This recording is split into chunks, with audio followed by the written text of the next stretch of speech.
It's early, cold, dark and wet outside, but when you get a warm welcome like this...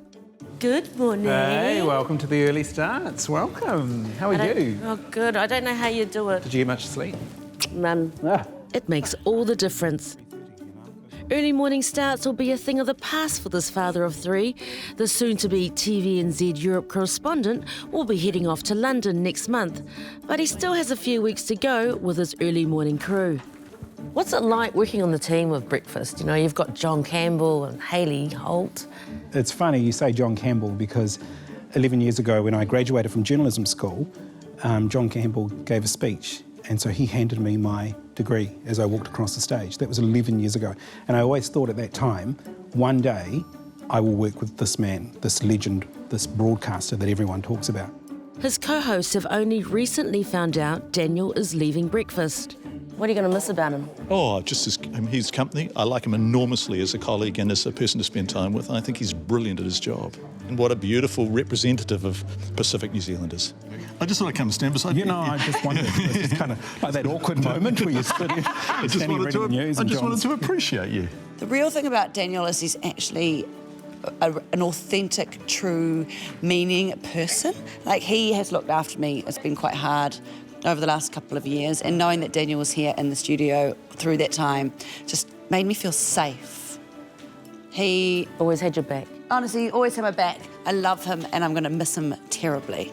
We're a tight team. You sense that. We're very tight. John, Hayley, Maddie, we're all very close. And I think that just shows what kind of team we have here, a strong team, a real team, a team that appreciate each other for the values that they bring, and I think that's what makes our show quite strong. Tell me about your family, your Samoan heritage, you know. So my mum is from Wharealupo and my father is from Muriwai Sawhata. My father was a teacher in Samoa and then he came to New Zealand as part of the Labour government labour workforce, and he worked at Dunlop in Christchurch, and my mum came as part of the missionary to be a nun. And of course that never happened. Oh yeah, she must have snuck out and met my dad. And had my brother and I. And so we were raised in Christchurch with my grandmother there at the same time. So you were originally a flight attendant. Tell me about that, Trolley Dolly. Yes, the Trolley Dolly days, or Lolly Chucker, they used to call us. So I flew for almost 10 years with Air New Zealand as a flight attendant, domestic. So I only flew around the country, but boy, do you know what? I think flying has helped me become the person that I am in terms of connecting and engaging with people. What made you decide to change your career? Well, you master the art of tea and coffee after a year and a half, and you just think there's got to be more for me. And so I decided to go and study law. So I graduated from university and then I went back and thought, well, I'm going to do law and fly casually. And so I studied law, but in my third year, I got a bit bored. And so my tutor suggested, why don't you pick up a journalism paper?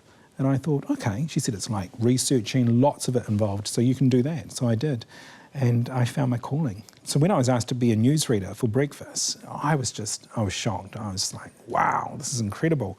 But I had to take my family into consideration. I'd already moved them from Christchurch to Wellington, and so we'd lived in Wellington for about 6-7 years, and then to say to my wife, oh, let's move to Auckland. And now you're about to uproot them and take them to the other side of the world. That's right. So we're off to London. So we're heading overseas. I am going to be the Europe correspondent there. Huge. This is huge. And for me, it's always been the job that I think any TV reporter has wanted. It's always been a hard role to try and lock down or be given. And so I don't take this lightly. But I think it's proof that TVNZ have seen my hard work and value me for my hard work and have now given me this opportunity, which I cannot wait to hit the ground and run with. What was it like telling your family? When we told the boys, our 8-year-old, jumping up for joy, Dad, we're going to see Harry Potter. Yes. Dad, we're going to see Harry Potter. 10 and 12, there were tears, Solana, I'm not going to lie. There were tears, and that's tough. Yeah, but they're resilient, they're social boys. It'll be a great experience. I think travel will be a great experience, so yeah, it'll be awesome. And what about your lovely wife? She is so supportive. She's backing me 110%. It'll be 2 years And it'll go by fast, and 2 years will be incredible. I mean, what an incredible experience, honestly. It'll be a great experience for us.